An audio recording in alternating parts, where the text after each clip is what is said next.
It was a crisp Saturday morning in June 2024, the kind that makes you feel alive.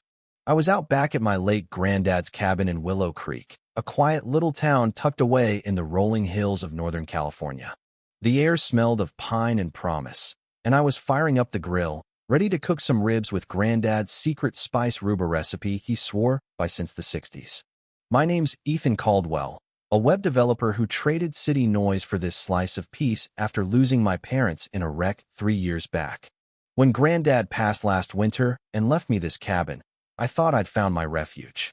But that morning, as the hickory smoke curled into the sky, I had no clue my perfect weekend was about to spiral into the wildest neighborhood showdown I'd ever face.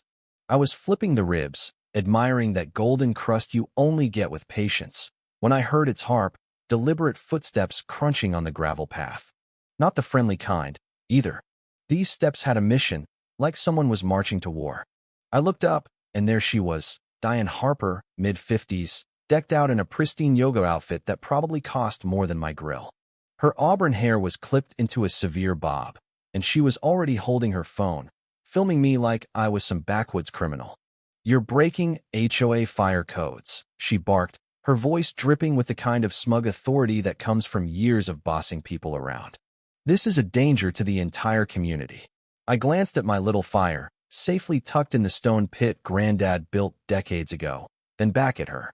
Diane, the HOA president, had just declared war on my barbecue. Now, I'm a laid-back guy, but there's something about being called a menace while you're grilling that gets your blood pumping.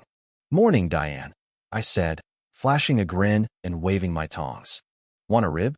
Granddad's recipe best you'll ever taste." I thought a little charm might cool her off, but instead, she whipped out a tablet and started snapping photos of my cabin like she was building a case for the FBI. "Playtime's over, Mr. Caldwell," she snapped. "Compliance isn't optional in Willow Creek Meadows." She rattled off my sins. My grass was 2.8 inches tall.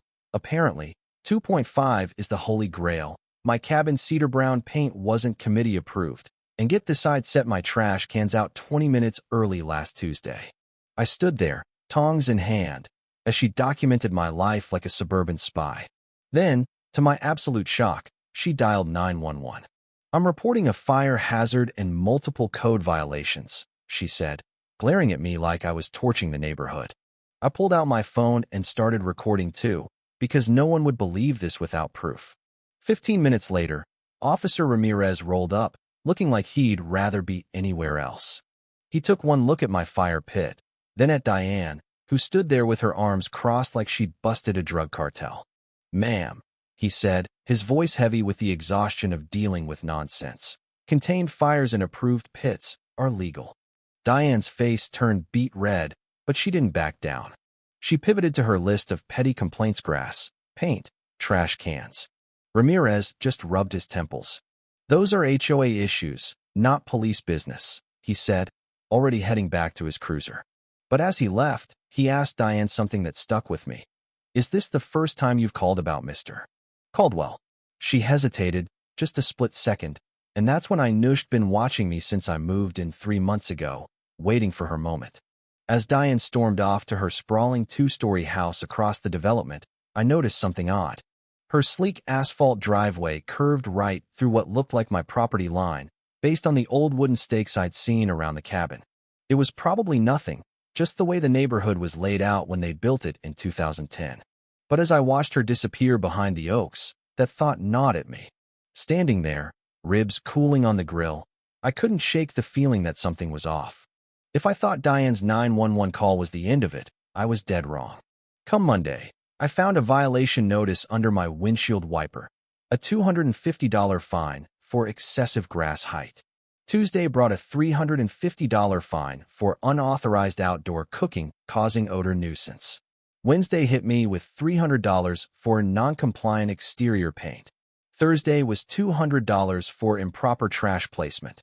And by Friday, I was staring at a $275 fine for failure to uphold community aesthetics.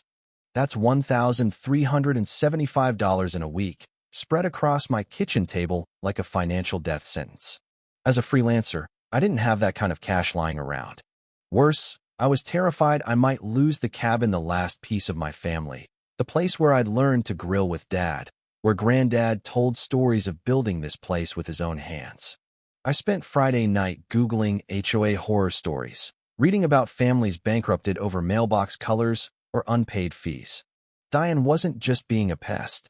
She was waging war to drive me out. I called the HOA office, hoping to reason with someone. But guess who answered?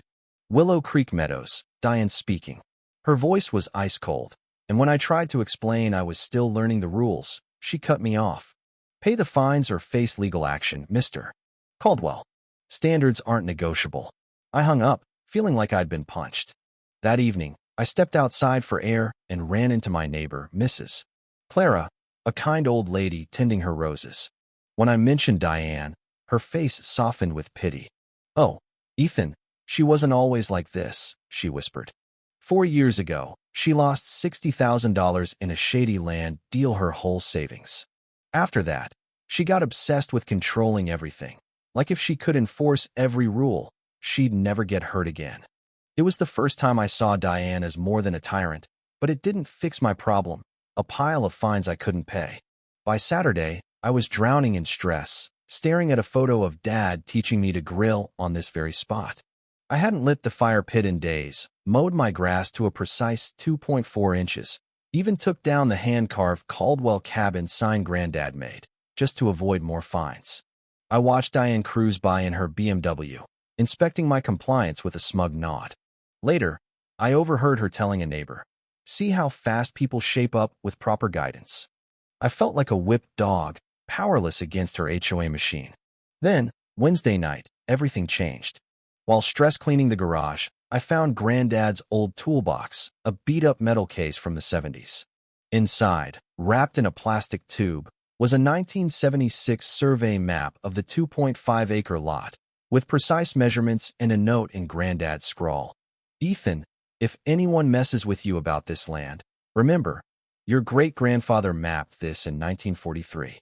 Every inch counts, especially the access road. Check county records for proof. Don't let anyone push you around. Love, Granddad, 2020.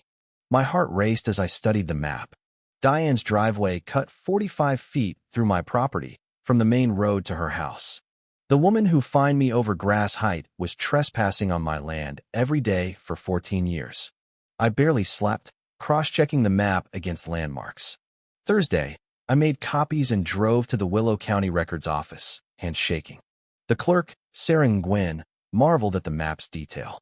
"This is old-school surveying," she said, then spent 20 agonizing minutes digging through records. When she returned, her face was serious. "Mr. Caldwell, Diane Harper's house is on Lot 17, bought legally in 2010. But her driveway crosses Lot 14, your property.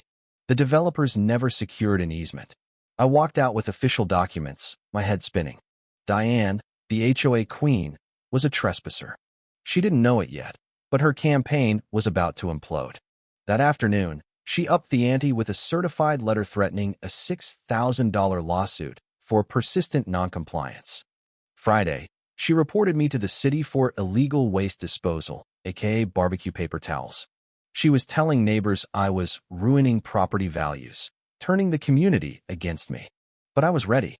I spent $350 on a professional surveyor who confirmed the trespass. I bought $80 worth of private property signs and practiced my confrontation like a courtroom drama. Sunday evening, I called Diane. "We need to talk about property lines," I said. She scoffed. "Pay your fines or face court." I dropped the bomb. "You've been using my driveway for 14 years without permission. Tomorrow, we'll discuss terms." She laughed, a brittle, disbelieving sound, but I heard the crack in her armor. "See you at 8 a.m., I said, hanging up. Monday, 7:45 a.m., I parked my truck across her driveway, planted a Caldwell Land since 1943 sign, and started a live stream from a lawn chair with coffee in hand. "Morning, folks," I said to the camera. "Today's about property rights." By 8:15, Diane stormed out, dressed for work, and froze when she saw my setup. "What the hell are you doing?" she shrieked, loud enough to wake the neighborhood. I sipped my coffee. "Morning, Diane. Nice day, huh?"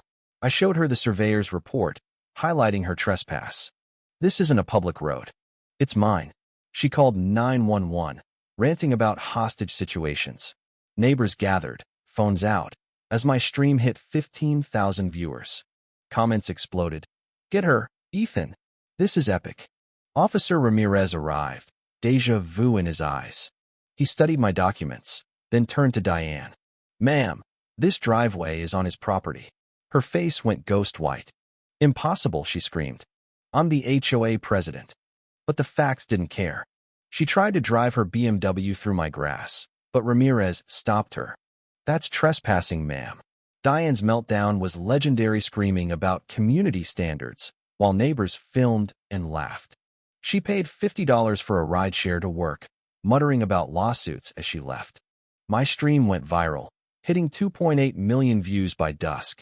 Driveway and trended nationwide. That evening, Diane came back, defeated. At 8:30, she knocked on my door, mascara streaked, voice soft. Ethan, I'm sorry. We sat on the porch, and she spilled her story, the scam that cost her $60,000, her fear of losing control again. I didn't mean to become this person, she whispered. For the first time, I felt for her. Diane, you can't bully your way to safety, I said. Community's about respect, not control. We worked out a deal, $50 a month for 14 years, $8,400 total, for her driveway use, paid over 40 months. She resigned as HOA president and promised to stop harassing everyone. 3 months later, I was grilling again, the Caldwell sign back up with a new plaque, barbecue always welcome. Diane sold her house to a young couple who brought brownies to say hi. She moved downtown, volunteering at a food bank, looking lighter than ever. The neighborhood bloomed. Folks chatted over fences, unafraid of fines. I hosted a cookout, and neighbors laughed like old friends. Standing my ground taught me to know my boundaries, and that bullies are often just scared folks needing a wake-up call.